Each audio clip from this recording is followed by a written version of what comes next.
Thank you, and good morning. I'd like to thank everyone for attending, and a special thank you to those who have worked tirelessly to ensure Ohioans have a better quality of life through a realistic transportation option. I'm here today because our economic future is at risk. As Ohioans, we have been manipulated into thinking our transportation status quo provides the best outcomes to the greatest amount of people for the smallest fiscal burden. Those who have us believe this are more concerned with the politics of today than the policies that can build our great future. We must examine the evidence and realities of passenger rail in Ohio, rather than taking political rhetoric as gospel during the campaign season. The hard work and thoughtful research of nonpartisan groups such as the Ohio Public Interest Research Group have done just this. PIRG has highlighted that, aside from the immediate benefits of passenger rail to Ohioans, this 3C rail development will give Ohio the competitive edge over all other Midwestern states to host future high-speed rail lines, resulting in 16,700 permanent jobs, $3 billion in economic development at station sites, an increased average household income of $90 a year, and a savings of some 9.4 million gallons of gasoline per year. 9.4 million gallons. These statistics should not be shocking to those who have looked at the facts of the 3C passenger rail in Ohio. 3C rail in Ohio will result in $6.1 million to $7.3 million per year in sales tax revenue from increased consumer activity. 3C rail in Ohio will create $5 to $10 million per year in annual state budget offsets from state employees using the 3C trains. 3C rail in Ohio will save taxpayers $21.2 million to $42.4 million per year by moving more freight from 3C roads to 3C rails. Currently, Ohio subsidizes our highway system at a cost of $105 per person annually. Ohio will have to pay will only have to pay operating costs of $3.4 million for the first 3 years of Ohio's 3C rail system, with the remaining $13.6 million in annual expenditures being federally subsidized.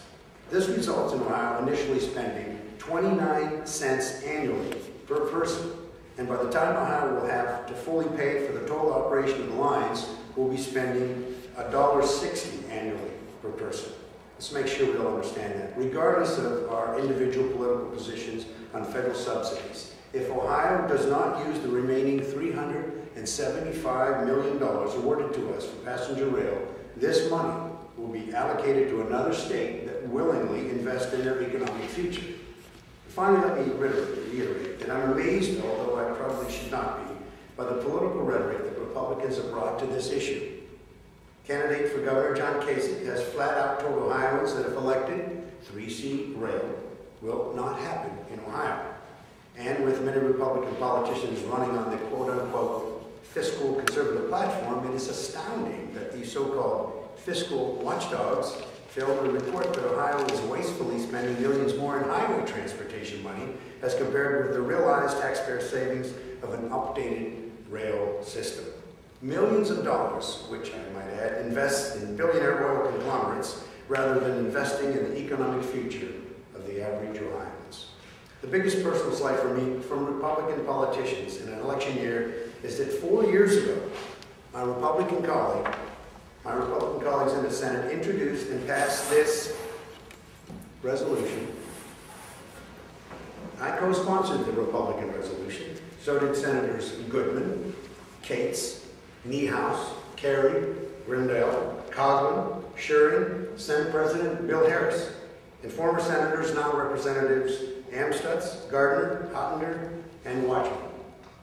This is a resolution, folks, asking the federal government to pay for the initial cost of Ohio's 3C passenger rail system.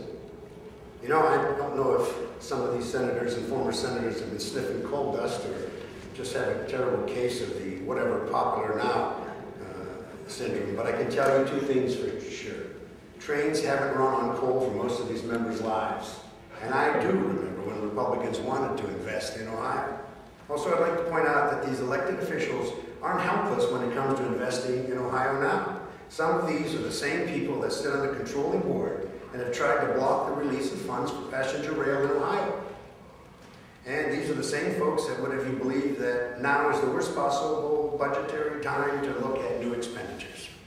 Yet, some still are quick to forget that when Ohio had budgetary problems and shortfalls in the past, a Republican-controlled state government simply raised the sales tax. They increased taxes. I urge everyone to see the evidence for yourselves and support investing in sound fiscal policy for the future, not for the popular political catchphrases of the day. Thanks for your time, and I'll be glad to answer any questions, as well as the people behind me. You know, political amnesia is funny, and sometimes it's good to have a little history in the legislature. And I'm proud of the fact that I've served for 23 years with many of these members that have served in a bipartisan way. But I do think that it's absolutely ridiculous for them to phrase their opposition as if they're looking at the fiscal, trying to be fiscally responsible, when just 4 years ago when I served with them in the legislature, they were the ones that introduced it. They were the ones that came to me. They were the ones that asked me as a locomotive engineer to help them pass the resolution and get Democrats on board. I did just that. And as you can see before you, political amnesia during this political season has struck again. Any questions? Representative, did that resolution ask for both capital and operating costs, or was it specifically for capital? So that seems to be the point of contention about, you know. The first thing that they needed, of course, was the support from the federal government to bring the money to the state of Ohio. You would imagine that those that are so learned individuals as the senators that I've named and the representatives that were responsible for that would have looked down the road to understand that they would have had to talk about state expenditures as well. Did that ask for it? It did not. What it asked for, along with all the rest of us in a bipartisan way, is to get the dollars from the federal government. We were successful in that, I might add, with a bipartisan approach that, again, they seem to have forgotten in a way that obviously brought the money to the state of Ohio. I'm proud of working with them in a bipartisan way. I'm not proud of what's happening today.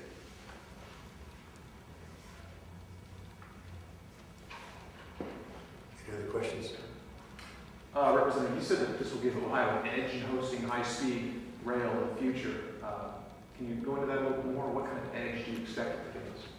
Well, the governor has appointed me as a member, his representative of the Midwest Interstate Passenger Rail Commission. And what we have done in that commission, and it's a 10, by the way, I'm the vice chairman of that. What we have done is we reached out to all 10 Midwestern states, and we asked to have plans submitted so that we could approach this at a federal level and get federal dollars in a Midwestern approach to it. So what I'm thinking that may happen is, obviously, if we don't spend this money, then those other 9 states are going to be trying to grab that. There's a connection here, and the connection is missing. East-west connection, north-south connection. So what we need to do is to make sure that we don't lose those dollars. But then is it fair to say that this will give us an edge rather than this? I mean, it doesn't seem like there would be an edge over the Midwestern states more so than just not getting it with, I guess. Well, it's obvious that we'll get the edge. The edge comes from the fact that we're investing in a connection that is now pretty much missing, Toledo to Cleveland. And from Cleveland, even as we speak, we're talking about the second phase of going to Pittsburgh. So the east-west connection is broken right now. It gives us an edge so that we can start to get more dollars from the federal government. And when you get more federal dollars from this administration, particularly towards transportation, that means more jobs, more opportunities for us to travel, more opportunities for expansion. That gives us the edge. You've been around the legislature a long time. What are the chances that this 3C plan is going anywhere at this point, whether Kasich is elected governor or, I mean, the Republicans are still in control of the Senate? Is this really going anywhere? I certainly hope that it's going somewhere. I think that it's kind of embarrassing. You know, I've got 40 years as a locomotive engineer. And when I arrived in the legislature in January 1st of 1987, I was approached by, I think his name was Senator Wolkowski at that time, who was working for high-speed rail. He had asked me to get involved, given the fact that I had some connection to railroads, and I certainly did. And at that time, it was an expansion bigger than the 3C. We were trying to get involved as much as we could in expanding high-speed rail. And I think that, you know, I'm the eternal optimist in a legislature that has turned negative. And I'm trying as best as I can to let people know that this is so possible. This is the very first time in those 23 years that I've been serving in the legislature that we've gotten federal dollars, $400 million for transportation, expanding high-speed rail. And I think that the passenger rail, and I think that's important to understand. I am optimistic. I think that it can happen. But in this political season, you know, the damaging aspects of one of the candidates saying, if he's elected, it's done, it's over, it won't happen, to the other one who said, we want that $400 million and more that will give us that edge to expand passenger rail in Ohio. I think that there's your choice. And I think the people of the state of Ohio have to make that decision. Is it political? Of course. I mean, I'm not a veterinarian, I'm a politician and railroader. And I think it's important to understand that these are political questions and issues that have to be answered. I believe strongly that we can get this done. The initial stage of it is right here before us with the Ohio Department of Transportation. They laid it out in the Quick Start 3C, and they have been very successful in doing the preliminary work. Those that are standing in the way are the people that are members of the Republican Party and the controlling board that have stood in the way. And they've stood in the way for political purposes, political reasons only. It doesn't have anything to do with how they really felt. As I just gave you a perfect example. How did they change their mind so quickly? They changed it because someone's running for governor, and they're using it as a political tool to manipulate the voters and to, I think, to slight and tilt the election towards Mr. Casey. Last week, Senator Jeff